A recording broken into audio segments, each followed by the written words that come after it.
चलिए question number 15 start करेंगे with the consideration of following trial balance and adjustment of hers and ये सब prepare final account. ठीक है, तो नीचे पर तो पहले एडजस्टमेंट का फर्स्ट लिखा हुआ है closing stock 10,000 out of 50% has not market value, यानी कि जो स्टॉक है टोटल 10,000 है पर उसकी 50% तो कोई मार्केट वैल्यू नहीं।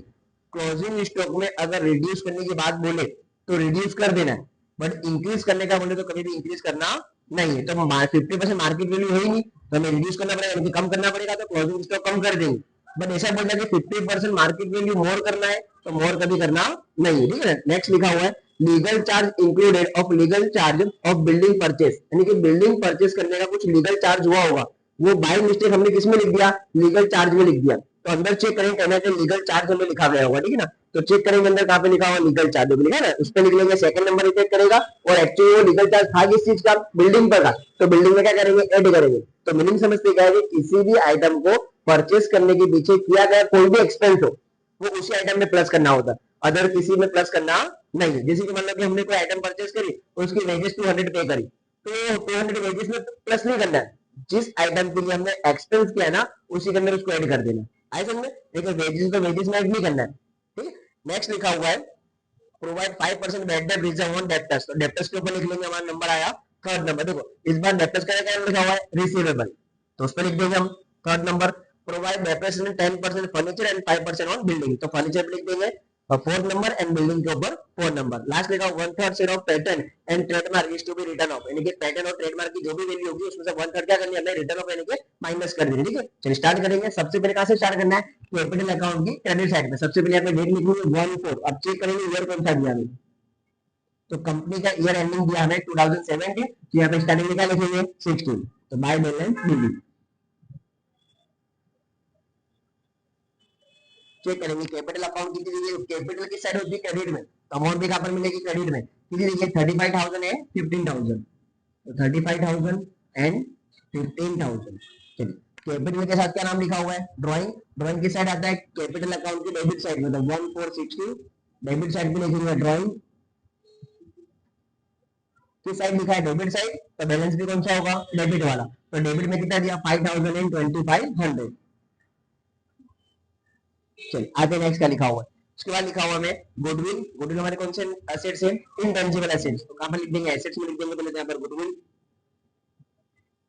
गुडविल की अमाउंट हमें दी गई है 5,000। नेक्स्ट लिखा हुआ है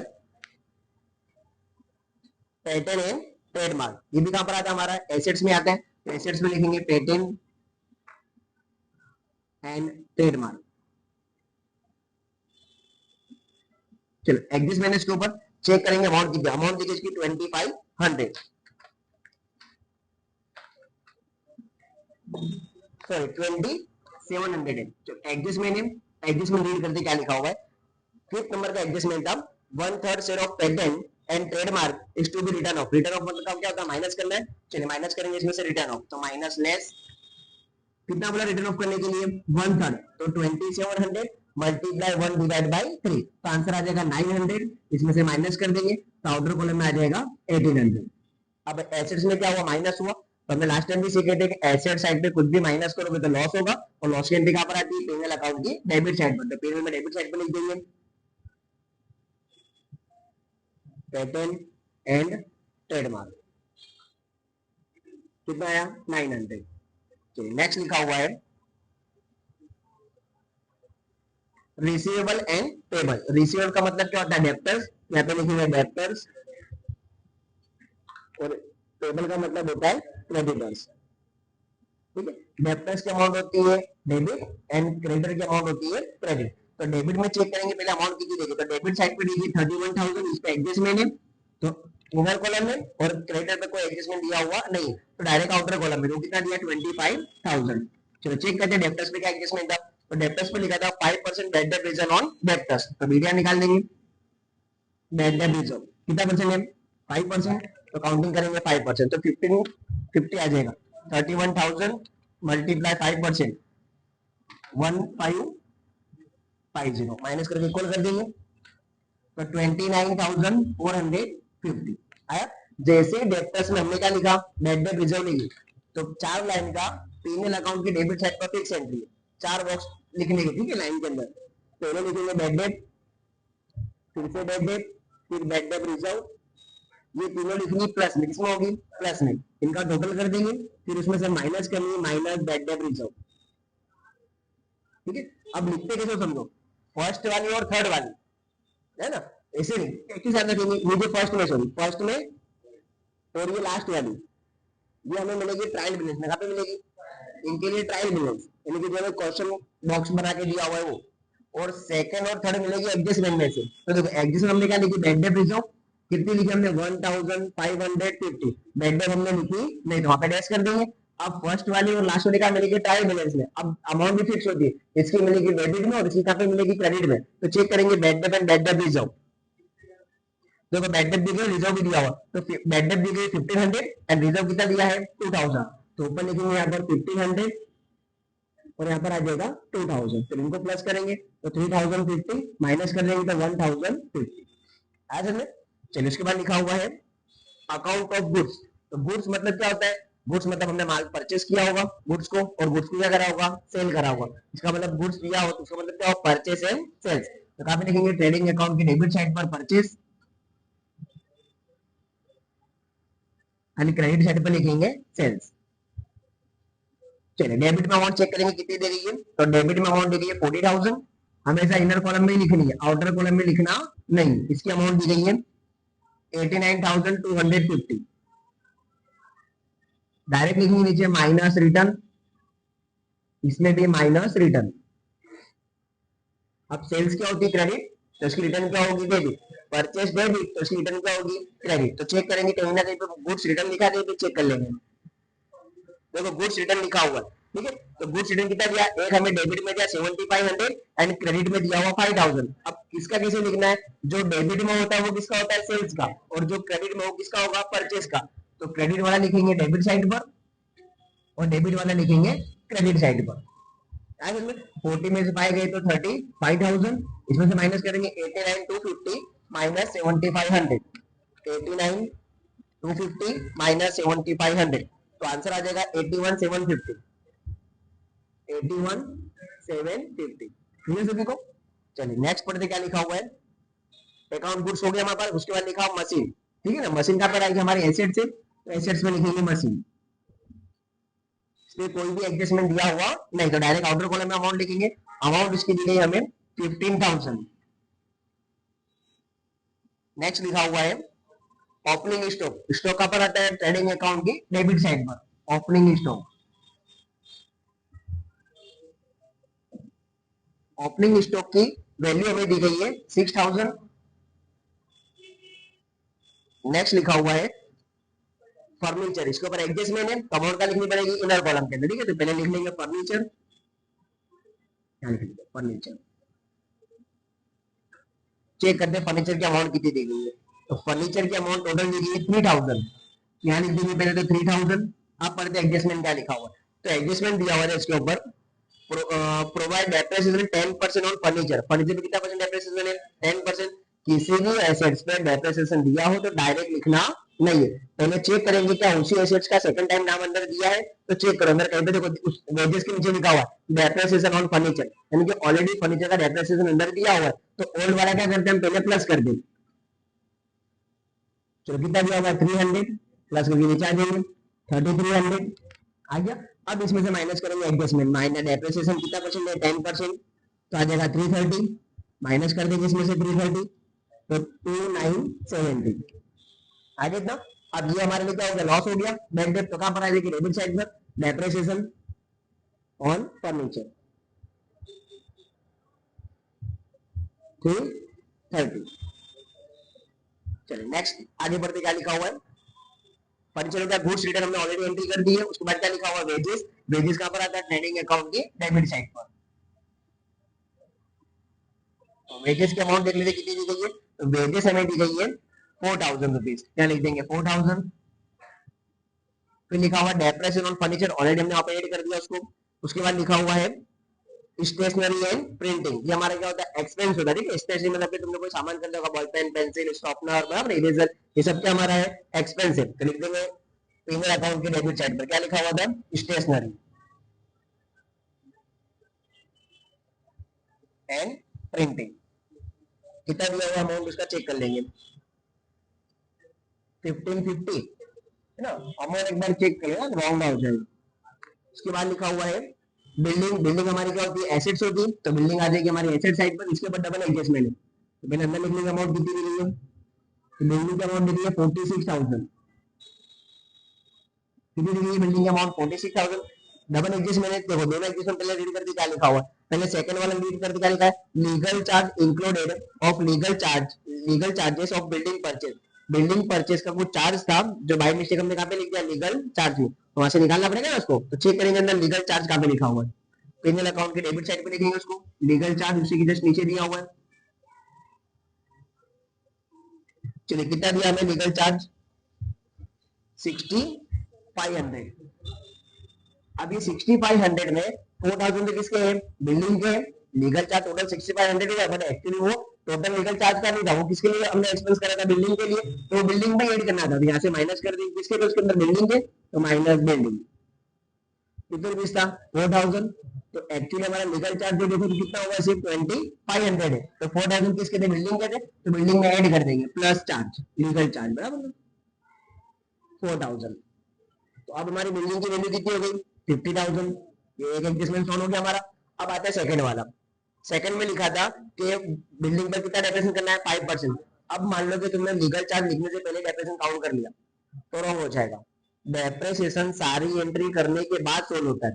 लेकिन तुमने कुछ परचेस किया, कुछ सेल्स कर दिया, तो लास्ट में तुम्हारे मंथ एंड में कितना बच रहा है, तो भाई जितना बचता है रिमेनिंग अमाउंट पे डेप्रेशन काउंट करना है, स्टार्टिंग अमाउंट पे काउंट करना होता नहीं है। तो अब निकालेंगे लास्ट में कितना बचा, 50%, 50,000। उसमें निकालेंगे डेप्रेशिएशन कितना परसेंट है, 5%, तो आ जाएगा 2500। मारा देंगे आउट ऑफ में 47,500। पेमेंट अकाउंट के डेबिट साइड पर डेप्रिसिएशन बिल्डिंग, चलिए कितना आ गया, 2500। क्लियर। नेक्स्ट लिखा हुआ है कैश बैलेंस। ये भी हमारी एसेट्स है, एसेट्स में आएगा कैश। चलिए कैश बैलेंस हमें दिया हुआ है, चेक कर लेते कितना है। कैश बैलेंस दिया हमें 300। नेक्स्ट लिखा हुआ है रेलवे फ्रीट। रेलवे फ्रीट का आता है हमारे ट्रेडिंग अकाउंट की डेबिट साइड पर।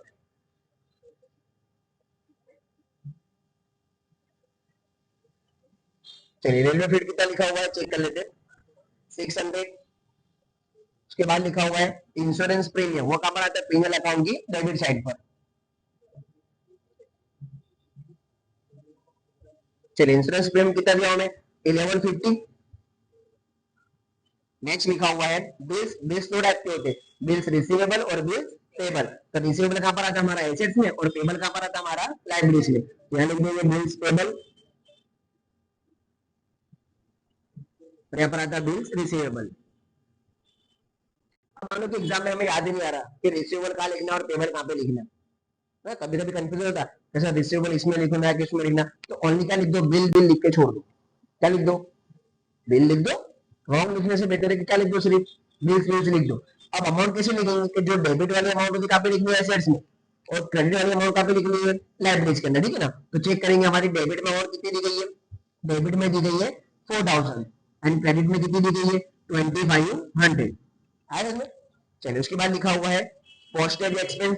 किसी भी टाइप का एक्सपेंस हो कहां पर आएगा, ट्रेडिंग सॉरी पीएनएल अकाउंट की डेबिट साइड पर लिख देंगे, क्या तो हमारा पोस्टेज एक्सपेंस। चलिए पोस्टेज एक्सपेंस कितना दिया हमें, 4000, सॉरी कितना दिया हुआ है, 2000 रुपीज। चलिए उसके बाद लिखा हुआ है bad debt and bad debt already हमने सॉल्व कर दी है। उसके बाद लिखा हुआ है डिस्काउंट। डिस्काउंट दो टाइप के होते हैं, एक डिस्काउंट क्या होता है, अलाउड, एक डिस्काउंट कौन सा होता है, रिसीव, है ना, दो टाइप के होते हैं। तो यहाँ पर लिख देंगे डिस्काउंट अलाउड डेबिट साइड पर। चलिए डिस्काउंट अलाउड डेबिट में कितना दिया हमें चेक कर लेंगे। तो डेबिट में अमाउंट दी है उसकी 750। एक अमाउंट कहाँ पर दी गई है, क्रेडिट में, तो वो कौन सा होगा, डिस्काउंट रिसीव होगा। तो क्रेडिट में लिखेंगे डिस्काउंट रिसीव 1500। नीचे आते डेबिट में फिर से स्टैम्प ऑन हैंड, कोई भी चीज तुम्हारे हैंड में है तो मतलब क्या, हमारी एसेट्स है, ठीक है। फिर आगे लिखा हुआ है bad debt return. Bad debt reserve क्या है, रिटर्न है, यानी कि जो पैसा तुम्हारा बैड डेट हुआ तुम्हें क्या होगा, रिटर्न मिल गया, तो हमारा तो प्रॉफिट होगा ना, तो वो कहां पर आ जाएगा, क्रेडिट में, यहाँ पर बैड डेट रिटर्न। चलिए रिटर्न की अमाउंट को कहाँ पे लिखा है, क्रेडिट में, तो अमाउंट भी कहाँ पर होगी, क्रेडिट में। तो क्रेडिट में अमाउंट कितनी दी गई है, 1250, यहाँ पे लिख देंगे 1250। और दूसरा क्या लिखा था इसके साथ हमारे को, स्टैम्प ऑन हैंड, वो कहाँ पर आ जाएगा हमारा, एसेट्स में। उसकी अमाउंट दी गई हमारे को 150। चलिए उसके बाद लिखा 12% HDFC लोन, किसी की भी लोन है ना, तो लोन दो जगह भी आ सकती है, एसेट्स में भी आ सकती है, लाइब्रेरी में भी आ सकती है। तो अमाउंट चेक करो कहाँ पे दी गई, अमाउंट कहाँ पे दी गई, क्रेडिट में। अब देखो बैंक लोन है, तो बैंक को हम तो लोन दे नहीं सकते, हमने बैंक से लोन ली होगी, है ना। तो ये भी समझ में लगा कि भाई बैंक लोन हो तो लाइब्रेरीज में ही आएगा। हाँ, अदर किसी पर्सन की लोन है तो पर्सन से हम लोन ले भी सकते और पर्सन को लोन दे भी सकते, तो वो एसेट्स में भी आ सकती है और लाइब्रेरीज में भी आता है। बट बैंक लोन है तो कहाँ पर आएगी हमेशा, फिर भी अगर कंफ्यूज हो तो अमाउंट देखो कहाँ पे दीजिए, क्रेडिट में, कहाँ पे लिखनी है, लाइब्रेरीज में। चलो किसकी लोन है, HDFC की, तो HDFC लोन। अभी उसके ऊपर क्या दिया हुआ है, परसेंटेज दिए, 10,000 अमाउंट लिख देंगे, कितने परसेंटेज की है, ये हाइड एडजस्टमेंट हो गई ना, तो निकालेंगे 10,000 मल्टीप्लाई 12%, तो आ जाएगा 1200। किसी भी अमाउंट का हमने परसेंटेज प्लेस कर, हमने वही 1 ईयर का आंसर आया था, 1 ईयर में कितने मंथ होते हैं, 12, एक आंसर कितने मंथ का है, 12 मंथ का। अब चेक करेंगे लोन ली कब हमने, 1/7 को, तो 7 मंथ हमने यूज करा, 7, 8, 9, 10, 11, 12, फर्स्ट सेकंड थर्ड, तो टोटल कितने मंथ यूज करा, 9 मंथ। 12 मंथ में 1200, तो 9 मंथ में कितने होने चाहिए, 900। तो कैसे करेंगे, पहले डिवाइड बाई 12 कर देंगे, तो 1 मंथ का आंसर आ गया। 1 मंथ का इंटरेस्ट कितना हो रहा है, 100। हमें कितने मंथ का निकालना है, 9 मंथ का, तो 100 मल्टीप्लाई 9, तो 900। इतना हमें क्या करना पड़ेगा, इंटरेस्ट पे करना पड़ेगा। अब पहले हमने पूरा रीड करा था, तो इंटरेस्ट ऑन बैंक लोन लिखा था, नहीं होता तो उसके अकॉर्डिंग एंट्री करनी है, नहीं है तो डायरेक्ट लिख देने का, प्लस आउटस्टैंडिंग इंटरेस्ट 900। तो 10,000 लाइबिलिटीज इंक्रीज हुई तो क्या होगा, लॉस होगा, तो पहले की डेबिट साइड पर इंटरेस्ट ऑन लोन 900। हो गया क्लियर। चलो ये सारी एंट्री हो गई हमारी कंप्लीट हुई। अब आते हैं एडजस्टमेंट में, कौन सा एडजस्टमेंट बाकी हमारा, क्लोजिंग स्टॉक का, वो हमेशा पेंडिंग ही होता है, ठीक है। क्लोजिंग स्टॉक कितना दिया, 10,000, बट उसकी 50% मार्केट वैल्यू क्या है, वैल्यू नजर हो तो उसकी वैल्यू नहीं 50% की, चलो माइनस कर देंगे, तो आगे हमारा क्लोजिंग स्टॉक, क्लोजिंग स्टॉक कितना आ जाएगा 5,000, और दूसरी एंट्री कहां पर आ जाएगी हमारी एसेट्स में, क्लोजिंग स्टॉक 5,000। क्लियर हो गया। चलिए वन बाय वन क्या करेंगे हम लोग, अब अकाउंट क्लोज करेंगे। चलिए आ जाते हैं फटाफट, 5,000, 81, 750, टोटल आ जाएगा 86, 750, 81, सॉरी 86, 750, माइनस करेंगे 6,000, माइनस 35,000, माइनस 4,000, माइनस 600, तो 41, 150। ये आ गया हमारा ग्रॉस प्रॉफिट। इसमें कहां पर आया डेबिट, तो इसमें कहां चले जाएगा, क्रेडिट, यानी देंगे ग्रॉस प्रॉफिट 41,150। चलिए चेक करेंगे पहले दोनों का में से किधर का टोटल जाता है, प्लस 1,500 प्लस 1,250, इधर आप 43,900, इधर चेक कर लेते कितना आ रहा है, 900 plus 1,050 plus 330 plus 1,550 plus 2,500 plus 1,150 plus 2,000 plus 750 plus 900। इधर का तो कम हो गया, मतलब उधर साइड के ज्यादा हमारा, तो लिख देते 41,150 प्लस 1,500 प्लस 1,250, टोटल है 43,900, 43,900। चलिए माइनस करेंगे amount, minus 900, minus 1,050, minus 330, minus 1,550, minus 2050, 25, 1,150, 2,000, 750 and 900, 30,270। ये आ गया हमारा नेट प्रॉफिट। अब नेट प्रॉफिट का हमें ट्रांसफर करते हैं एप्रोप्रिएशन है, तो ये हमारे पास एप्रोप्रिएशन हमने इधर बनाया हुआ, ठीक है। इसमें डेबिट, इसमें क्या चले जाएगा, क्रेडिट। नेट प्रॉफिट 30,270, 70, 30,270, 30,270, 30,270, ये आ गया हमारा डिविजिबल प्रॉफिट। चलिए किसमें डिवाइड करेंगे, पार्टनर है हमारे पास एच एंड वाई, ये सब एंड हर्ष। चलो क्या रेशियो दिया चेक करेंगे इनका पहले। क्वेश्चन रीड किया था हमने, उनका पेंजल का कुछ भी रेशियो दिया हुआ नहीं, जब पेंजल का कोई रेशियो नहीं है, इसमें डिवाइड करेंगे इक्वल में, कैपिटल का रेशियो तभी यूज करना जब इंफॉर्मेशन होगी, नहीं तो फिर किसमें डिवाइड करेंगे सबको इक्वल में, तो डिवाइड बाय कितना कर देंगे 2, तो 15,135 15,135 इसमें कहाँ पे आया डेबिट, तो उसमें कहा चलेगा कैपिटल में क्रेडिट।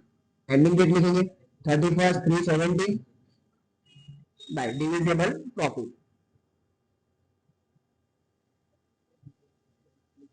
15,135 एंड 15,135 इसको प्लस करेंगे तो 30,135 से यहाँ पर भी 30,135 माइनस कर देंगे ऊपर की अमाउंट -2,500, तो आंसर है 27,635। ठीक है, चलिए क्रेडिट का टोटल करेंगे 35,000 एंड 15,135, तो 50,135 50,135 माइनस करेंगे 5,000, तो 45,135 ending date 31st 3/17 to balance CM. यहाँ पे लिख देंगे कैपिटल